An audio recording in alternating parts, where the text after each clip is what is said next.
April Fox is a dancer. She works for the British Dance Company in Leeds. Her boss there is Maria Grant. One Monday morning, April arrives early. She sees Maria at the coffee machine. "I've got some good news," says Maria. There is an envelope in her hand. "Really? What is it?" April asks. Maria smiles.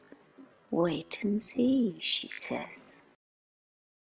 At 10 o'clock, the dancers are finishing their first class. Suddenly, Maria walks into the room. "Can I have a word with you all, please?" she says.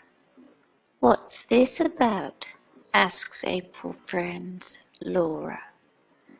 "I don't know," April answers. The music stops. "I have a letter here from Moscow," says Maria. "The Russians want us to dance there next month." 6 weeks later, April is at Heathrow Airport in London. "You're going to have a very good time," says her father. "Of course she is, George," says Mrs. Fox. "Now, April, have you got everything? Ticket? Passport? Money?" April smiles. "Yes, Mum." She says goodbye to her parents. Then she sees Laura and Maria. "Come on," says Laura. "It's time to go." On the plane, April and Laura talk about Moscow. They are both very happy. "I want to see everything," says Laura. "The Kremlin, Red Square, the Bolshoi." "Me too," says April. "And I want to meet lots of people." "Don't forget we're going there to work," says Maria with a smile. In Moscow, a bus takes the dancers to their hotel. April and Laura's hotel room is on the second floor. Laura walks in and puts her bags down. "Great, there's a TV," she says, and turns it on. A man is reading the news. She pushes another button. Now there's a pop video. "Look, April," she says, "Russian rock and roll." But April is not listening. She is looking out of the window. "Moscow," she thinks. "I'm in Moscow." Next day, the dancers work very hard. Their dance for the festival Green Oceans is new and very difficult. They start at 8 o'clock and finish at 6. Then, after dinner, they go to the Bolshoi Theatre. "This is beautiful," says April. Laura sits down next to her. "It really is," she says. Then they watch the Russian dancers. They are all tall, strong, and very, very good. The day after, April and Laura finish at 3 o'clock. They go to a cafe and drink Russian tea.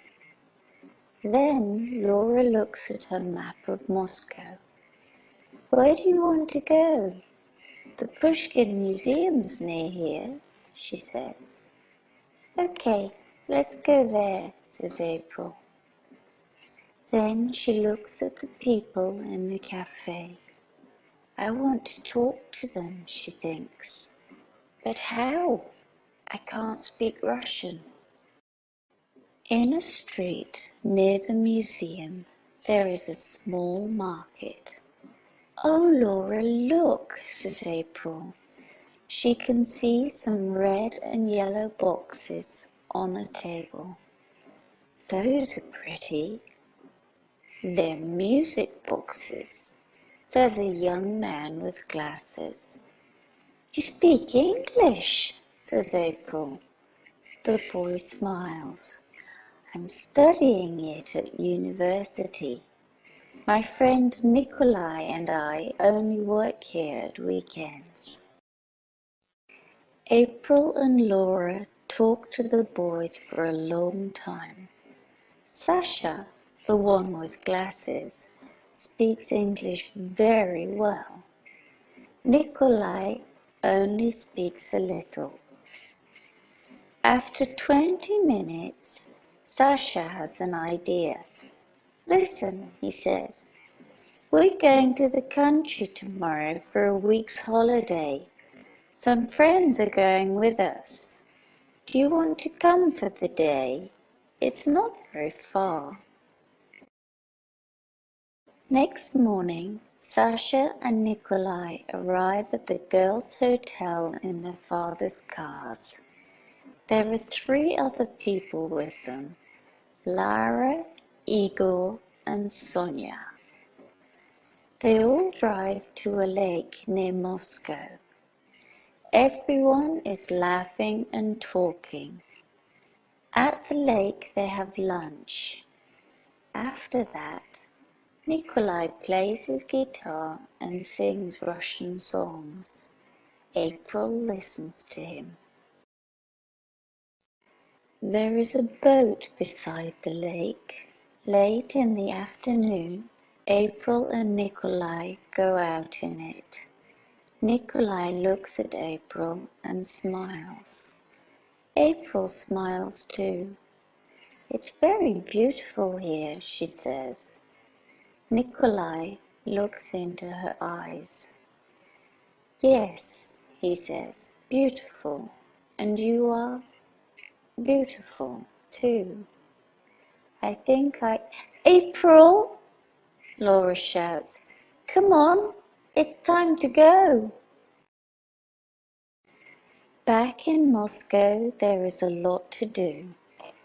All the dancers work very hard and have no free time.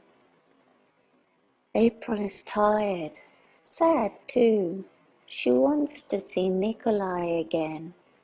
But how, she thinks, where, when? He's in the country, and I'm here in Moscow.